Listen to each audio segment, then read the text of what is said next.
What's up, guys? It's Zach, and we are talking about distortion pedals. Sharp ones. We're talking about distortion pedals today. I'm gonna turn my delay and reverb off. And guys, same kind of general concept that we talked about. The overdrive pedals applies here, except it's a little bit more sensitive.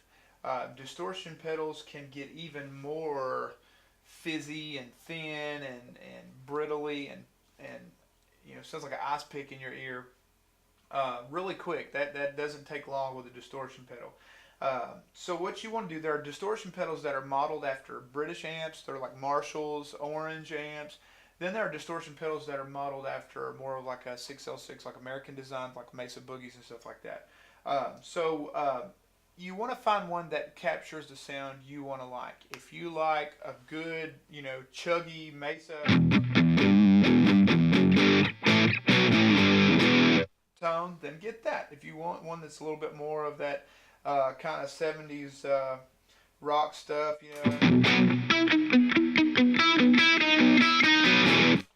get that. That's actually the same pedal. The pedal, push pause, the pedal that I'm using is a Wampler Sovereign. It is neither an American or British voiced amp. Sorry, I'm getting a notification here. It is neither a British or American voiced pedal, amp simulator, or amp in a box pedal. It is just a straight distortion pedal. What's cool is you can dial it into either way, and right now I've kind of got it in between just for a big, meaty distortion.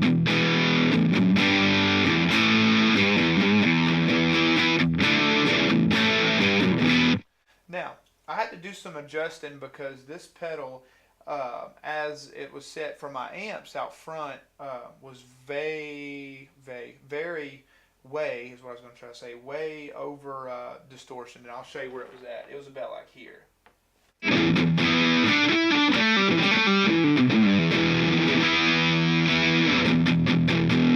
Right, it's a little heavy.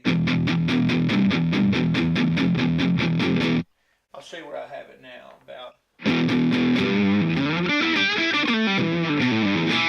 Because again, harkening back to our overdrive course lesson a week ago, is that by the time you add your reverb and your delay in,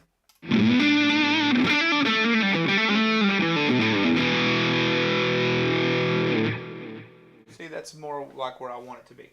So what you want to do is you want to adjust those pedals to where it's natural sounding. This particular pedal has a bright switch and all that kind of stuff, but I'm going to show you something. This is where I've got it right now. Pretty good warm distortion. Right, so let's turn the tone knob. I'm just going to turn the tone knob up. I'm going to dime it out.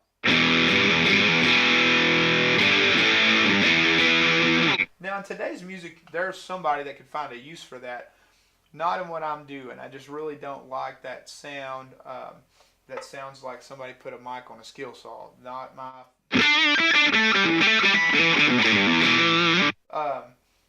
And it's a good pedal, so it still kind of has like a cool kind of connotation, like that one-time use thing. But yeah, if you're sitting here playing, a worship service and you're kicking on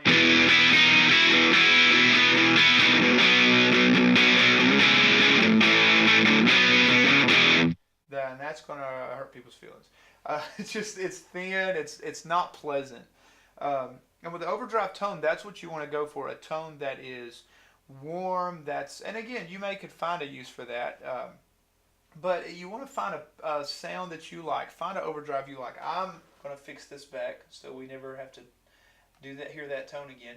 But I like the tones of some of like John Petrucci's stuff. He uses mesas and stuff like that. So I like a little bit more of like a well-rounded mids with some highs, not too brittly, but not too orangey, because you get into British voiced amps, their EQ seems like they're like this, right? They're like a little bit more harsh in the mid-range. And then you get American voiced amps like Mesas, and it seems like they're scooped.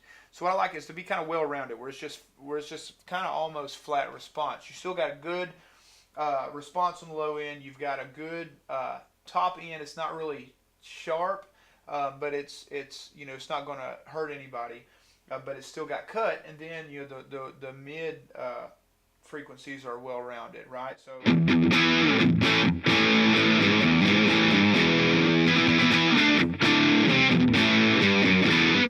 So that's how I like my overdrives now, or my distortions. Now, you have to do what works for you. So if you want a little bit more of that Marshall in a box sound, and the pedal you've got is a plexi drive or something like that, then that's cool. Dial it into what you want. There's certainly not a wrong tone. I say that loosely. There's not a wrong tone, but you got to make sure it's something that you want to play. So you may have a different distortion than I do. There's a lot of great distortion pedals out there. But again, dialing in drives is very... Overdrives are like, okay, yeah, we can get it close and you can get away with a little bit more. Distortion pedals is not the case. You have very small room for error when it comes to that. You can have it sounding real thin like that just by a touch of a button and using a different pickup.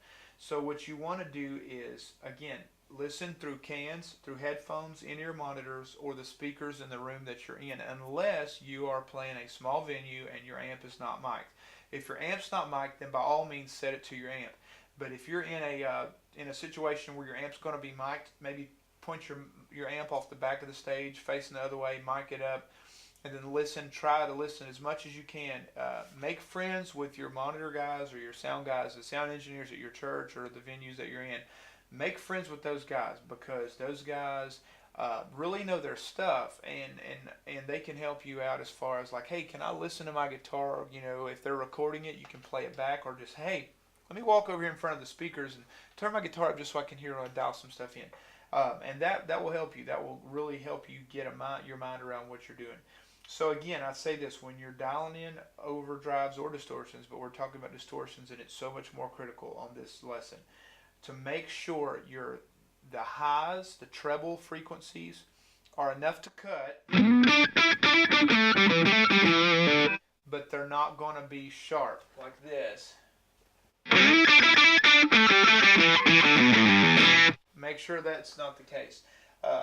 So what you want to do is kind of make sure the top end, those highs are not going to be hurting in the mic signal. Or if you're in the studio, record some samples and go and listen to it. But you want to also make sure the mid-range frequencies are, I like the mid-range frequencies like rounded out, right? Not scooped or not pushed and emphasized, but just kind of flat response. And then on the low end, you can dial those in to your liking based on if you're wanting to get, a Marshall-y sound, or if you want to get like a more of an American voiced amp. So again, in that, just take some time and dial those in. Again, much more imperative on distortion pedals than overdrive pedals. Always use a little bit less distortion than you think you want. And because I know us guitar players are like, distortion, let's go. But what you want to do is you'll find that you're not going to, you listen and you're like, wow, you ever hear some guys and their distortion signal sounds clean? It's like distorted, but it's really clear. Like it's articulate. You can tell the notes. The reason why is they're sometimes using less distortion than you think. It's just when you get everything else on it,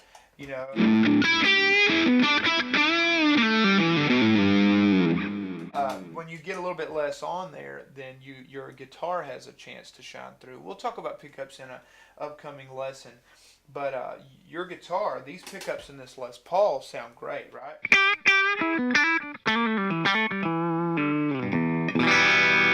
So what you want to do is you want to emphasize that guitar.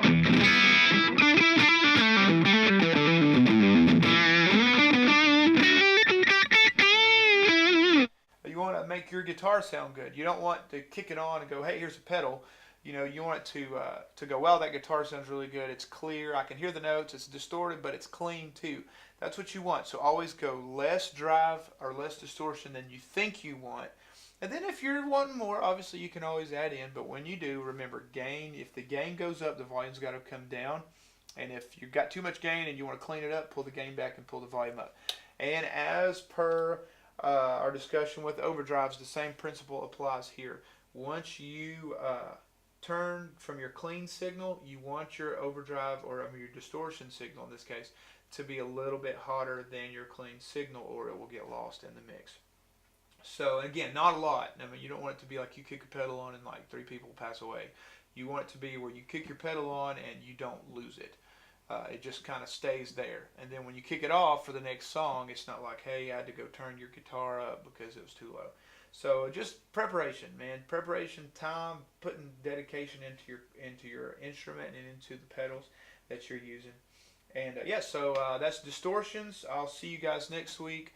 Next week we're going to dive into amp in a box pedals, which are fun. And even if you don't have one, we can kind of talk about that and kind of get you looking, because you can emulate those with other pedals as well. So see you guys next week for amp in a box pedals.